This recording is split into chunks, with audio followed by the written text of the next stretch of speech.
Grant Funk, Muskegon's 100.9, and the Locomotion. It's Andy O. It is 8:03 on your Monday, just back after the big holiday weekend, and everybody's kind of catching their breath and getting back into the swing of things. Last year, I found out about this film festival that was based right here in Muskegon. It's called the LOL Short Film Festival. And Joe, you go by the producer? Executive director. Executive director. It might change from week to week. You just never know what you're going to be. But you were the guy that puts this whole film festival together. Last year, you had a run of how many cities did you take the LOL Short Film Festival to? Oh, I don't know. I think we were in probably 40 theaters around the country, which was actually down. Yeah. This is our fourth year. The first year, we did very well. We actually distributed the film ourselves. Yeah. Then we went with the distributor, Yep. who proceeded the last 2 years to reduce the number of locations. So we're now severing ties with the distributor. And Off goes the distributor. Yeah, you're we're going to do it ourselves again. That's cool. The idea for the film festival, how did you come up with this? Well, this actually was a carryover from the old Muskegon Film Festival days. All right. We had a local board of directors back then, and we ran the Muskegon Film Festival. How long did that last? That Muskegon Film Festival, was that a three-year thing? No, well, it was 4 years with me. Okay. And our original board, most of the members hung on 4, maybe 5 years. Did they? Okay. Then it turned over. There was an entirely new board. They took it a little different direction. Moved it out of the Fronthal and Beardsley. Mm-hmm. It went some other places, and I think was done by 2009 or 2010. Really? Yeah, so I had always enjoyed the film festival and what it does for a community. So wanted to get back into it again, but sure. In a little different way. So the Laugh Out Loud Short Film Fest was born, but not to be a typical festival where people come to one venue here in Muskegon, right, and watch film. Instead, we packaged the festival into a festival in a box, so to speak. And we take it from city to city. City to city. Mm-hmm. What do you target certain types of cities? I mean, do they have to have like a film school in town or any of that kind of thing? Or how do you figure something out like this? A national tour? Well, there's no exact science. It's mainly any city could have it in their theater. Mm-hmm. You need to have a theater. You need to have a place to show it. All right, note to self: theater important. Very good. But other than that, maybe college towns would be a better fit. Yeah. But to be honest with you, funny's funny. Mm-hmm. Art is subjective. Some people are going to think one short film is funny. Others will think it is not. Do you find that the average film goer digs these kind of things, or is it something that it's a little more avant-garde of a film person? Well, I don't think it's as avant-garde or snooty snobby as a traditional film festival. I think you get a lot of beret-wearing, hipsters that go to regular festivals. Right. This is a little different. Okay. I think this is more. The stuff is a little more mainstream. Okay.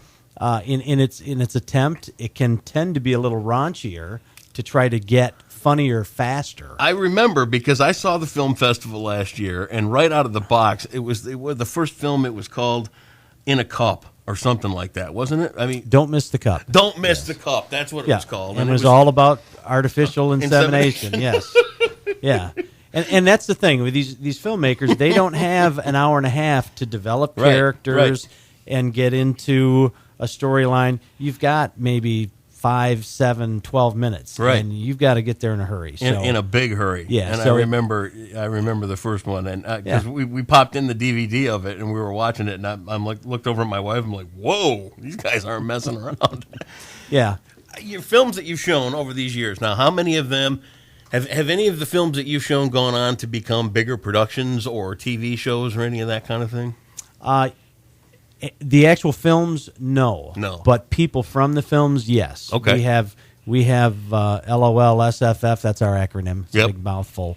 We have a number of actors that are now in shows that people would know. Really? Yeah. And a lot of staff continue to work in the industry, which is, you can see that again in this year's entries. We have, and that's what people have to understand. These are not terrible little YouTube videos. No, they're not. They're great films. That maybe somebody's nephew made. That, right. Oh, you got to watch this. It's really funny. Well, no, it's not. Right. But these are people in the industry. We have entries this year. One, for instance, from the editor. He's a professional editor in Hollywood. He edited most of the Sacha Baron Cohen movies. Ooh, he's a great actor. I mean, you talk about like him or not. I mean, they were big successful movies. This guy was the editor. Decided, you know what? I'd like to direct my own film. Let's see what we can do. And it's fantastic.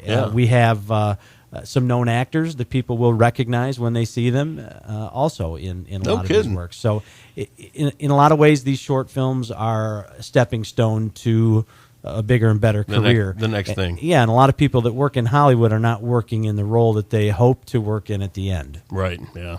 Let's talk a little bit about your showing Wednesday night over at Cinema Carousel. Now, this is a free show. Yeah, what happens is, and this is typical, this actually dates back to the Muskegon Film Festival as well. All right. You have to understand, you have a board, you have a selection committee, and you watch a lot of film, and you have to pare it down into a program. And art is art, okay? We're going to go to a museum, and you're going to look at something and go, wow, that is so cool. And I'm going to go, I don't know what you're talking about. Exactly. I don't get it. Exactly. Okay? This is no different. This is an art form. Comedy's an art form. You can talk to your friends, and some people like this comedian, some people like that comedian, and you don't agree. Yeah. So there sits our selection committee. Probably half of the film that will be in the program, the board, the selection committee pretty much agrees this stuff's really funny. Okay.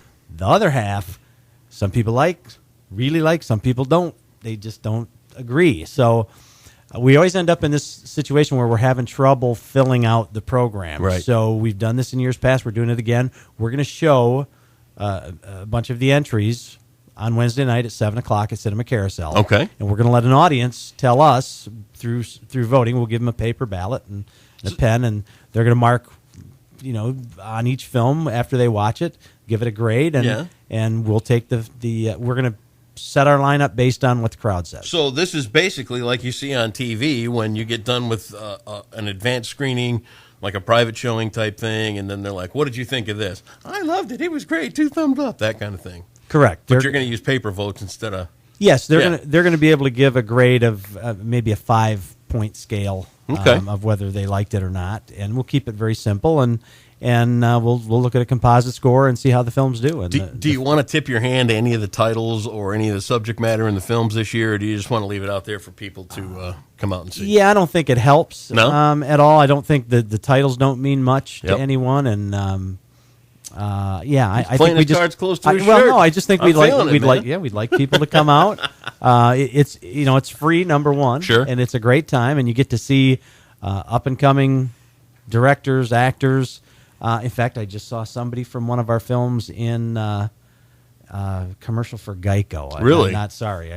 That's all right. They don't need a plug. Sure they do. That lizard's cute. I love who can't get enough of the lizard. So it's just funny. So you're watching a commercial comes on, and you're like, hey, I know her. She's in that film. Man. Where does when you boil it down to the final entries for the LOL Short Film Festival, where does it start? Where's the first showing that you have once the season gets here? Well, we're not sure. We not hope sure yet? We hope to premiere at Laugh Fest. Okay. In Grand Rapids. Yeah. We did that last year. Work out good? Yes. Yeah. We started a good relationship with them, and we hope to have the world premiere there. That is obviously not something that's in stone yet. Right. We hope to do that. Other than that, we're not sure. There could be some changes this year. Really?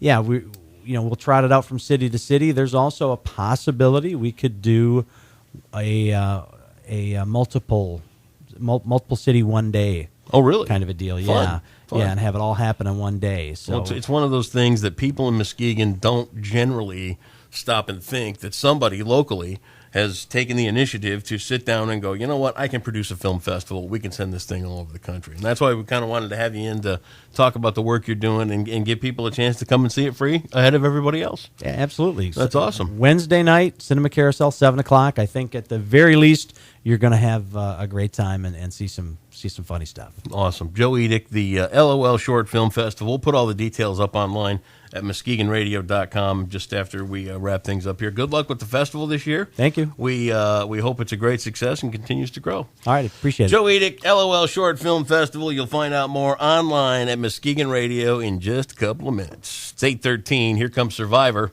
It is on Muskegon's 100.9.